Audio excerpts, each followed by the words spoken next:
This sleep story is a retelling of the movie The Sound of Music. Let's start at the very beginning, a very good place to start. The camera soars over the Austrian Alps. There's a woman happily twirling and singing.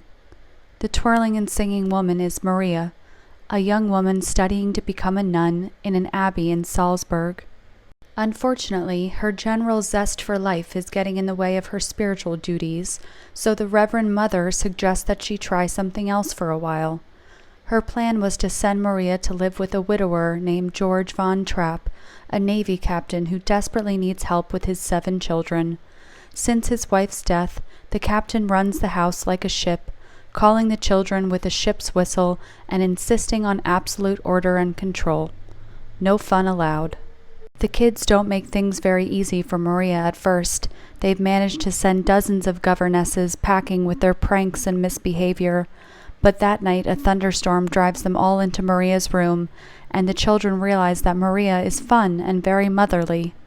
The captain goes away to Vienna, and the kids and Maria end up running around Salzburg, singing and dancing, climbing trees, and having the kind of fun that their super stern dad doesn't permit.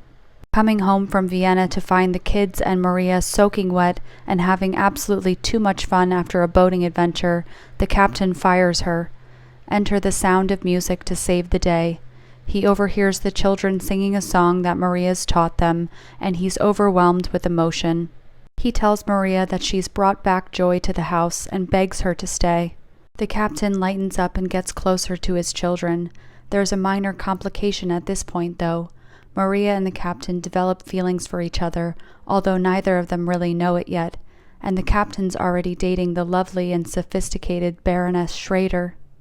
The Baroness tries to remove the third side of the love triangle by making Maria aware of the captain's feelings for her, which mortifies Maria and sends her fleeing back to the abbey without so much as a goodbye to the children.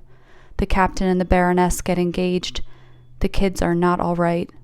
After the children show up at the abbey looking for their gone governess, the Reverend Mother susses out what happened and sends Maria back to the Von Trapps. She won't let Maria run away from her feelings. Maria thinks she's off the hook when she learns that the captain and the Baroness are engaged, but the Baroness breaks off the engagement pretty soon after Maria's return. She sees how the captain feels about Maria.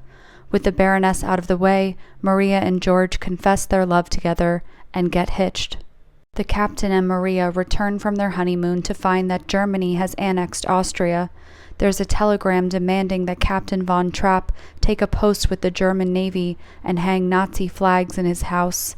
Since George hates the Nazis and the occupation, he decides that he and the family need to get out of the country as soon as possible.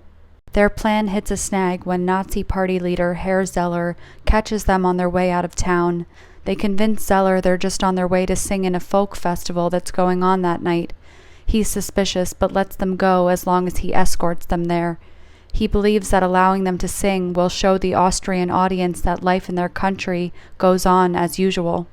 The Von Trapp family singers are crushing it at the festival, but just before the awards presentation, they sneak out and the nuns hide them in the abbey. After a near catastrophe with the Nazis, they jump in the car, head to the Swiss border, and begin their climb through the Alps to freedom. And that's that. So long, farewell, auf Wiedersehen, good night.